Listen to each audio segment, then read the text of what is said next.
Hi friends, இன்றைக்கி நம்ம பார்க்குற வீடியோ என்ன அப்படின்னு சொல்லி பார்த்தீங்கன்னா, பேசாமல் இருக்கிறவங்க ஏக்கத்தோடு தேடணும் அப்படின்னு சொல்லி விரும்புகிறீங்களா? அப்படின்னா இந்த வீடியோ உங்களுக்கு பயனுள்ளதாக இருக்கும் அப்படின்னு சொல்லி நினைக்கிறேன். அதனால் லாஸ்ட் வரை ஸ்கிப் பண்ணாமல் பாருங்கள். இப்போ நம்ம வீடியோக்குள்ளே போகலாமா?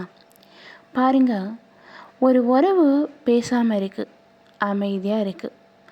நம்மளை பார்த்தா ஏதோ ஒரு கோபம், ஏதோ ஒரு வெறுப்பு, ஒரு விரக்தி, ஏதோ ஒரு மனக்காயம். இதனால் அந்த உறவு இன்றைக்கி பேசாமல் இருக்குது. இப்படி பேசாமல் இருக்கிற உறவு ஏக்கத்தோடு தேடணும், நம்மக்கிட்ட பழையது மாதிரி அன்பை தரணும் அப்படின்னு சொல்லியெல்லாம் நம்ம மனசு ஏங்கி தவிக்கும். ஏன்னா நம்ம அவங்க மீது அளவு கடந்த அன்பு வச்சுருப்போம். ஆனால் நம்ம அன்பையோ அவங்க புரியாத ஒரு பர்சனாக, நம்ம பாசத்தை அவங்க தெரியாத ஒரு பர்சனாக இருப்பாங்க. அவங்க பேசாமல் இருக்கிற ஒவ்வொரு நொடியும் நம்முடைய வாழ்க்கையில் ஏதோ ஒன்று பெருசாக இழந்து போனது மாதிரி ஒரு ஃபீல் வரும். அவங்க கூட இருக்கும்போது கூட அவங்களுடைய அந்த வேல்யூ நமக்கு தெரியாமல் இருக்கும். ஆனால் இன்றைக்கி அந்த நபர் நம்மக்கிட்ட பேசாமல் இருக்கும்போது ஏதோ ஒரு பெரிய கஷ்டம், ஏதோ ஒரு பெரிய இழப்பு நமக்குள்ளே ஏற்பட்டது மாதிரி மனசு தவிக்கும். இப்படி நம்மளுக்கு தவிக்குது, ஆனால் அவங்களுக்கு எப்படி இருக்கணுங்க? ஹாப்பியாக தானே இருக்காங்க. அவங்களும் நம்மளே மாதிரி தவிச்சு நம்ம அன்பை புரிஞ்சு நம்மளை தேடி வரணும் அப்படின்னு சொல்லி எல்லாம் விரும்புகிறீங்க தானே? நிச்சயமாக, கண்டிப்பாக இந்த செயல்களை நீங்கள் செய்யும்போது அந்த உறவு, பேசாமல் இருக்கிற உறவு உங்களை தேடி ஏக்கத்தோடு வருவாங்க. பாருங்கள், ஒரு உறவு கூட இருக்கும்போது அந்த வேல்யூ தெரியறதில்ல. ஆனால் அது என்றைக்கு நம்ம கையை விட்டு விலகி போகுதோ அன்றைக்கி தான் அதனுடைய மதிப்பு, வேல்யூ எல்லாமே தெரியுது. இது எல்லா மனிதர்களுக்கும் உள்ள இயல்பு அப்படின்னு சொல்லுவேன்.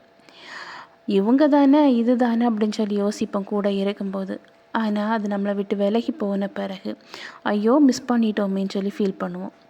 பாருங்கள், இன்றைக்கி அந்த உறவு உங்ககிட்ட பேசாமல் இருக்குது. அந்த உறவு உங்களை ஏக்கத்தோடு தேடி வரணும் அப்படின்னா நீங்கள் முதல்ல மௌனமாயிருங்க, அமைதியாயிருங்க. பேசி பேசி பேசி உங்களுடைய மனசு தான் வலிக்குமே தவிர உங்கள் உணர்வுகளுக்கு அவங்க மதிப்பு தர மாட்டாங்க. ஆனால் என்றைக்கு நீங்கள் அவங்கக்கிட்ட மௌனத்தை கொண்டு வரீங்களோ, என்றைக்கு நீங்கள் அமைதியாக நீங்கள் செயல்படுறீங்களோ, அப்போந்தான் உங்களை பற்றியே யோசிக்க தொடங்குவாங்க. நம்ம என்ன பண்ணுறோம்? அவங்க பேசாமல் இருந்த உடனே ஐயோ நம்மளுக்கு பிரியமான ஒன்று நம்மகிட்ட பேசாமல் ஒன்று இருக்குதே, எப்படியாவது பேச வைக்கணுமே அப்படின்னு சொல்லி ஆசைப்பட்டு அது என்ன பண்ணணும்னு சொல்லி தெரியாமல் ஃபோனில் போதாவும் கால் பண்ணிகிட்டே இருப்போம். அவங்க எடுக்க மாட்டாங்க. எடுக்காமல் இருந்தாலும் நம்ம கால் பண்ணுவோம். இப்படி நம்ம கால் பண்ணி நம்மளே காயப்படுத்துகிறோம். ஏன்னா அவங்க எடுக்காத ஒவ்வொரு நொடியும் நம்ம மனசு கஷ்டத்துக்கு உள்ளாகும். பாருங்க, இப்படி நம்ம கால் பண்ணுறதுனால அவங்களுக்கு நம்மளை பற்றின அலட்சியம் தான் கூடுங்க. எப்போ பாரு போய் எப்போனாலும் கால் பண்ணிகிட்டே இருக்காங்க அப்படின்னு சொல்லி நம்மளை அலட்சியப்படுத்துவாங்க. அவங்களுக்கு ஒரு இரிட்டேட், ஒரு எரிச்சல் வரும். ஏன்னா ஏற்கனவே அவங்க நம்மளுடைய அன்பை புரிஞ்சிக்காதவங்க இப்போ மட்டும் நீங்கள் கால் பண்ண உடனே ஐயோ நம்மளுக்காக ஏங்கிறாங்களே, தவிக்கிறாங்களேன்னு சொல்லி கால் அட்டன் பண்ணுவாங்கன்னு நினைக்கிறீங்களா? கிடையாது. அவங்களுக்கு எரிச்சலுக்கு உண்டாக்க நம்ம தான் காரணமாக இருப்போம். அப்போ நாங்கள் என்ன தாங்க பண்ணணும் அப்படின்னு சொல்லி நீங்கள் யோசிக்கிறீங்க தானே? அமைதியாக இருங்க, மௌனமாயிருங்க. எனி டைம் கால் பண்ணாதீங்க, கெஞ்சாதீங்க, அழாதீங்க. ஏன்னா மதிப்பே தெரியாதவங்ககிட்ட போய் நீங்கள் அழுதிங்கன்னா மட்டும்தான் அவங்களுக்கு உடனே உங்கள் மதிப்பு தெரிஞ்சிருமா? மனுஷ கண்ணீர்னா என்னங்க? கண்ணீருக்கு மதிப்பு உண்டு. அதுவும் மதிப்பே தெரியாதவங்களுக்காக கண்ணீர் வடிக்கணுமான்னு கொஞ்சம் யோசித்து பாருங்கள், உங்களுக்கே புரியும். சரியா? அப்போது அமைதியாக இருங்க. ரெண்டாவது, சிலவங்க பண்ணுவாங்க பாருங்கள், பேசாமல் விலகி போன உடனே சோசியல் மீடியாவில் ஸ்டேட்டஸ், அந்த ஸ்டேட்டஸ் எப்படி இருக்கும் தெரியுமா? அவங்க பொறாமைப்படுறது மாதிரி வைக்கிறது, இல்லைன்னா சோக ஸ்டேட்டஸ் வைக்கிறது. இப்படியெல்லாம் நீங்கள் வைக்கும்போது மட்டும் உங்கள் அன்பை அவங்க புரிஞ்சுக்குவாங்களா? நீங்கள் கால் பண்ணியும் புரியாதது, கெஞ்சியும் புரியாதது, அழுதும் புரியாதது, நீங்கள் ஒரு சின்ன ஸ்டேட்டஸ் வச்சா உடனே புரிஞ்சுக்குவாங்களா என்ன? கண்டிப்பாக இல்லைங்க. நீங்கள் ஸ்டேட்டஸு அவங்களுக்கு பொறாமைப்படுற அளவுக்கு, இல்லைன்னா சோகமாக அவங்ககிட்ட ஏதோ ஒன்று உணர்த்தணும் அப்படிங்கிற மோட்டிவேஷனில் எண்ணங்கள்லாம் நீங்கள் அந்த ஸ்டேட்டஸ் வைக்கிறது தவறு.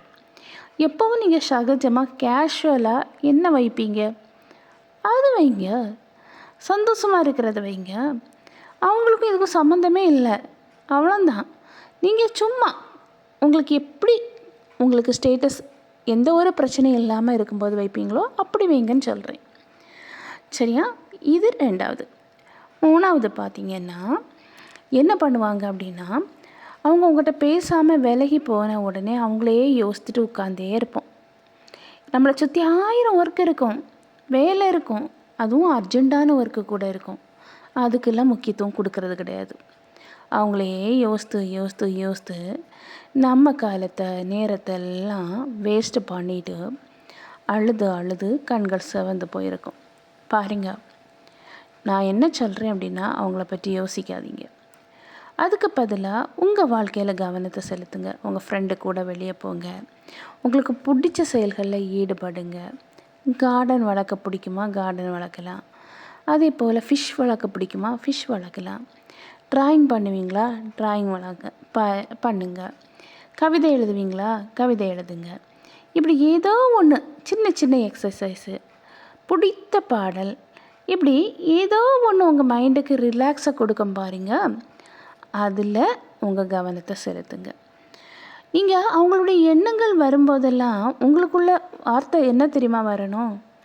நான் யாருக்கும் அடிமை கிடையாது, நான் கெஞ்ச மாட்டேன், என்னை புரிஞ்சிக்காத அன்பு எனக்கு தேவையா? நிச்சயமாக உண்மையாக அன்பு வச்சுருந்தா அவங்க நம்மளை தேடி வருவாங்க.